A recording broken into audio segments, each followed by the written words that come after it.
ಪ್ರಭು ಯೇಸುವಿನಲ್ಲಿ ಅನುಗ್ರಹಿತರಾದ ಪ್ರಿಯರೇ, ಬಹಳ ಸಂತೋಷದಿಂದ ನಿರೀಕ್ಷೆಯಿಂದ ಈ ಡೈಲಿ ಬ್ಲೆಸ್ಸಿಂಗ್ ಎಂಬ ವಚನ ಶುಶ್ರೂಷೆಯನ್ನು ನಡೆಸುವುದು, ನೀವು ಭಾಗವಹಿಸುವುದು, ನೀವು ಮಾಡುವ ಪ್ರಾರ್ಥನೆಗಳು, ಪ್ರೋತ್ಸಾಹ ಇದು ಸಾಧಾರಣವಾದುದಲ್ಲ. ಈ ಪ್ರಾರ್ಥನೆಯಲ್ಲಿ ವಿಶ್ವಾಸದಲ್ಲಿ ಭಾಗವಹಿಸಿ ಪ್ರಾರ್ಥಿಸಲು ದೇವರು ನಮಗೆ ಅನುಗ್ರಹ ನೀಡಿದ್ದಕ್ಕಾಗಿ ದೇವರಿಗೆ ಕೃತಜ್ಞತೆಯನ್ನು ಸಲ್ಲಿಸೋಣ. ನಿಮಗಾಗಿ ಪ್ರಾರ್ಥಿಸುತ್ತೇನೆ, ನಿಮ್ಮ ಒಂದೊಂದು ನಿಯೋಗಗಳಿಗಾಗಿ ಪ್ರಾರ್ಥಿಸುತ್ತೇನೆ. ಇಂದು ಆಲಿಸುವ ವಾಕ್ಯ ಒಂದು ಸಮಯ ಇದರ ಮುಂಚೆ ಹೇಳಿರಬಹುದು, ಆದರೂ ಪುನಃ ಒಂದು ಸಲ ಆ ವಾಕ್ಯವನ್ನು ಆಲಿಸೋಣ. ಮತ್ತಾಯನ ಶುಭ ಸಂದೇಶ 14ನೇ ಅಧ್ಯಾಯ 13ರಿಂದ 21ರವರೆಗೆ ವಾಕ್ಯಗಳು. ಈ ಸಮಾಚಾರವನ್ನು ಕೇಳಿದ ಯೇಸುಸ್ವಾಮಿ ಆ ಸ್ಥಳವನ್ನು ಬಿಟ್ಟು ದೋಣಿ ಹತ್ತಿ ನಿರ್ಜನ ಪ್ರದೇಶಕ್ಕೆ ಒಬ್ಬಂಟಿಗರಾಗಿ ಹೊರಟರು. ಇದನ್ನು ತಿಳಿದುಕೊಂಡ ಜನರು ಊರೂರುಗಳಿಂದ ಹೊರಟು ಗುಂಪು ಗುಂಪಾಗಿ ಅವರ ಹಿಂದೆಯೇ ಕಾಲ್ದಾರಿಯಲ್ಲಿ ನಡೆದು ಹೋದರು. ಯೇಸು ದೋಣಿಯಿಂದ ಇಳಿದಾಗ ದೊಡ್ಡ ಜನಸಮೂಹ ಆಗಲೇ ಅಲ್ಲಿ ಸೇರಿತು. ಆ ಜನಸಮೂಹವು ಕಂಡು ಅವರ ಮನ ಕರಗಿತು. ಅವರಲ್ಲಿ ಅಸ್ವಸ್ಥರಾಗಿದ್ದವರನ್ನು ಗುಣಪಡಿಸಿದರು. ಸಂಜೆಯಾದಾಗ ಶಿಷ್ಯರು ಯೇಸುವಿನ ಬಳಿಗೆ ಬಂದು, ಇದು ನಿರ್ಜನ ಪ್ರದೇಶ, ಈಗಾಗಲೇ ಹೊತ್ತು ಮೀರಿ ಹೋಗಿದೆ, ಜನಸಮೂಹವನ್ನು ಕಳಿಸಿಬಿಡಿ, ಹಳ್ಳಿ ಪಳ್ಳಿಗಳಿಗೆ ಹೋಗಿ ಅವರಿಗೆ ಬೇಕಾದ ತಿಂಡಿ ತಿನಸುಗಳನ್ನು ಕೊಂಡುಕೊಳ್ಳಲಿ ಎಂದರು. ಅದಕ್ಕೆ ಯೇಸು, ಅವರು ಹೋಗಬೇಕಾಗಿಲ್ಲ, ನೀವೇ ಅವರಿಗೆ ಊಟಕ್ಕೆ ಏನಾದರೂ ಕೊಡಿ ಎಂದರು. ಶಿಷ್ಯರು ಪ್ರತ್ಯುತ್ತರವಾಗಿ, ನಮ್ಮ ಬಳಿ 5 ರೊಟ್ಟಿ ಮತ್ತು 2 ಮೀನುಗಳು ಮಾತ್ರ ಇವೆ ಎಂದರು. ಯೇಸು ಅವನು ಇಲ್ಲಿಗೆ ತನ್ನಿ ಎಂದು ಹೇಳಿ ಜನರೆಲ್ಲರನ್ನು ಹುಲ್ಲಿನ ಮೇಲೆ ಕುಳಿತುಕೊಳ್ಳುವಂತೆ ಅಪ್ಪಣೆ ಮಾಡಿದರು.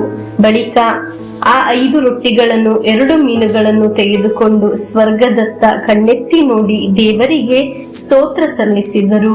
ತರುವಾಯ ರೊಟ್ಟಿಗಳನ್ನು ಮುರಿದು ಶಿಷ್ಯರಿಗೆ ಕೊಟ್ಟರು. ಶಿಷ್ಯರು ಜನರಿಗೆ ಹಂಚಿದರು. ಎಲ್ಲರೂ ಹೊಟ್ಟೆ ತುಂಬ ತಿಂದು ತೃಪ್ತರಾದರು.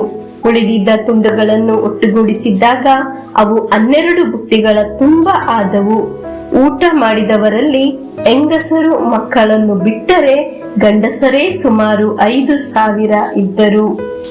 ಪ್ರಿಯರೇ, ಯೇಸುವಿನ ಕರಗಳಲ್ಲಿ ಅರ್ಪಿಸಿಕೊಟ್ಟ ಒಂದು ಕಾರ್ಯ, ಅದು ಅದ್ಭುತವಾಗಿ ಮಾರ್ಪಟ್ಟಿತ್ತು. ನಾವು ವಾಕ್ಯದಲ್ಲಿ ಆಲಿಸಿದ್ದೆವು. ಈ ಡೈಲಿ ಬ್ಲೆಸ್ಸಿಂಗ್ ಎಂಬ ಶುಶ್ರೂಷೆಯ ನಮ್ಮ ನಿಯೋಗಗಳನ್ನು ಯೇಸುಸ್ವಾಮಿಯ ಕರಗಳಲ್ಲಿ ಅರ್ಪಿಸಿಕೊಡುವಾಗ ಅದೇ ಶುಶ್ರೂಷೆಯಾಗಿದೆ. ದೇವರ ವಾಕ್ಯ ಆಲಿಸಲು ಈ ಮುಂಚಾನೆ ಎದ್ದು ಪ್ರಾರ್ಥನೆಯಿಂದ ನಿರೀಕ್ಷೆಯಿಂದ ಇರುವ ನಿಮ್ಮ ಮೇಲೆ ಹೀಗೆ ಅನುಕಂಪವು ಪ್ರೀತಿಯು ದೇವರಿಗೆ ತೋರುತ್ತದೆ. ನಿಮ್ಮ ಮೇಲೆ ದೇವರ ಅನುಗ್ರಹ ಇಳಿದು ಬರುತ್ತದೆ. ಇಂದು ನಮ್ಮ ಹತ್ತಿರ, ನಮ್ಮ ಕುಟುಂಬದ ಹತ್ತಿರ ಯೇಸುಸ್ವಾಮಿ ಅನುಕಂಪ ತೋರಲಿ. ನೀವು ಹೇಗೆ ಈ ಸಮಸ್ಯೆಗಳನ್ನು ಸರಿ ಮಾಡುತ್ತೀರಾ? ನಿಮಗೊಂದು ಕೆಲಸ ಸಿಗುತ್ತದಾ? ಸಾಲ ಮುಗಿತದಾ? ಮನೆ ಕೆಲಸ ಪೂರ್ತಿ ಆಗುತ್ತದಾ? ನಮಗೊಂದು ಭವನ ಲಭಿಸುತ್ತದಾ? ಮಕ್ಕಳ ವಿದ್ಯಾಭ್ಯಾಸವನ್ನು ಒಳ್ಳೆ ರೀತಿಯಲ್ಲೂ ಮುಗಿಸಲು ಸಾಧ್ಯವಾಗುತ್ತದಾ? ಎಂದೆಲ್ಲ ಅನೇಕ ವಿವಿಧ ಚಿಂತೆಗಳಿಂದ ಆಗಿದೆ ವಾಕ್ಯವನ್ನು ಆಲಿಸಿದ್ದು. ನಮ್ಮ ಕೈಯಲ್ಲಿ ಇರುವ ಈ ಚಿಂತೆಗಳನ್ನು ಪ್ರಾರ್ಥನೆಯಾಗಿ ಯೇಸುಸ್ವಾಮಿಯ ಕರಗಳಲ್ಲಿ ಅರ್ಪಿಸಿಕೊಡುವ. ದೇವರು ಹೇಳಿದ ಮಾತನ್ನು ಅನುಸರಿಸಿದ ಶಿಷ್ಯರ ತರ ನಮಗೂ ದೇವರ ನುಡಿಗಳನ್ನು ಅನುಸರಿಸೋಣ. ದೇವರು ಹೇಳುವುದು ನಾವು ಅನುಸರಿಸಿದರೆ ದೇವರು ನಾವು ಹೇಳುವುದು ದೇವರು ಆಲಿಸುತ್ತಾರೆ. ಹಲ್ಲೆಲೂಯಾ.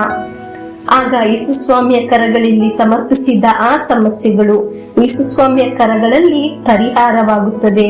ಅದನ್ನು ನಾವು ಕಾಣಲು ಸಾಧ್ಯವಾಗುತ್ತದೆ. ಹಲ್ಲೆಲೂಯಾ. ನಮ್ಮ ಸಮಸ್ಯೆಗಳನ್ನು ದೇವರ ಕರಗಳಿಂದ ಪರಿಹಾರವಾಗುವ ಶುಶ್ರೂಷೆಯಾಗಿದೆ ಈ ಡೈಲಿ ಬ್ಲೆಸ್ಸಿಂಗ್. ಈ ಶುಶ್ರೂಷೆಯಲ್ಲಿ ನಿಮ್ಮ ಕರಗಳಲ್ಲಿ ನಾವು ವಿಶ್ವಾಸದಿಂದ ಸಮರ್ಪಿಸಿದ ಸಮಸ್ಯೆಗಳು, ಪ್ರಾರ್ಥನೆಗಳು ಅನುಗ್ರಹಿಸಲ್ಪಡುತ್ತದೆ ಎಂದು ನಾವು ವಿಶ್ವಾಸಿಸುತ್ತೇವೆ. ಹಲ್ಲೆಲೂಯಾ. ಪ್ರಿಯರೇ, ವಿಶ್ವಾಸದಿಂದ ಯೇಸುಸ್ವಾಮಿಯ ಆಶೀರ್ವಾದವನ್ನು ಸ್ವೀಕರಿಸೋಣ.